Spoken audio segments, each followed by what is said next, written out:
ನಮಸ್ತೆ ಚೇಳೂರು ನ್ಯೂಸ್ ಕನ್ನಡಕ್ಕೆ ಸ್ವಾಗತ. ಸಾವಿನ ನೋವಿಗಿಂತ ಶವವನ್ನು ಸ್ಮಶಾನಕ್ಕೆ ಸಾಗಿಸುವುದೇ ಚಿಂತೆ. ಸ್ವಾತಂತ್ರ್ಯ ಬಂದು 7 ದಶಕಗಳು ಗತಿಸಿದರೂ ಸ್ಮಶಾನದ ಒತ್ತುವರಿ ದಾರಿ ಬಗ್ಗೆ ಇತ್ಯರ್ಥ ಆಗದೇ ಇರುವುದು ದುರ್ದೈವ. ಸಾವಾದ ಕುಟುಂಬದವರು ನೋವಿನಲ್ಲಿ ನರಳುತ್ತಿದ್ದರೆ ಸ್ಮಶಾನಕ್ಕೆ ಶವವನ್ನು ಹೇಗೆ ಸಾಗಿಸುವುದು ಎಂಬ ಚಿಂತೆ.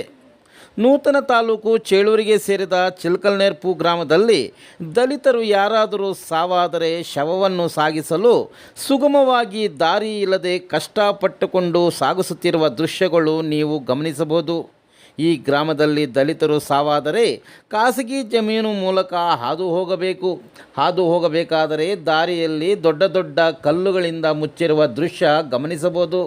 ಖಾಸಗಿ ವ್ಯಕ್ತಿಗಳ ವೈಯಕ್ತಿಕ ಜಗಳದಿಂದ ಸಾರ್ವಜನಿಕರಿಗೆ ಓಡಾಡಲು ದಾರಿ ಇಲ್ಲದೆ ಕಿರಿಕಿರಿ ಉಂಟಾಗಿದೆ. ವಾಲ್ಮೀಕಿ ಸಮುದಾಯದ ಸ್ಮಶಾನಕ್ಕೆ ಹೋಗಬೇಕಾದರೆ ಸುಗಮ ದಾರಿ ಇಲ್ಲದೆ ಕಷ್ಟಪಟ್ಟು ಕಲ್ಲುಗಳ ನಡುವೆ ಹಾದು ಹೋಗುವ ಪರಿಸ್ಥಿತಿ ನಿರ್ಮಾಣ ಆಗಿದೆ.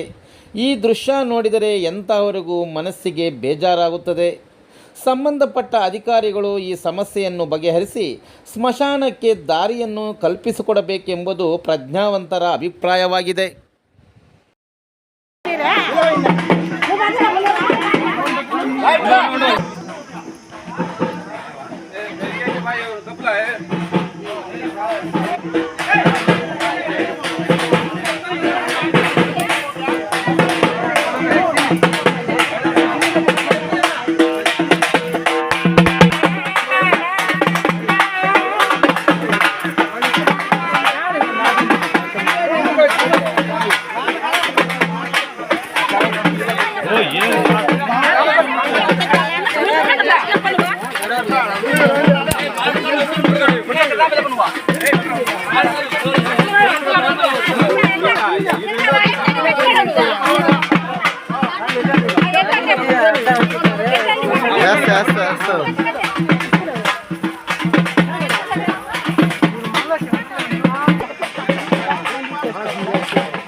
ಕಾಯಿಲೆ ಮಾಡ್ತಾನೆ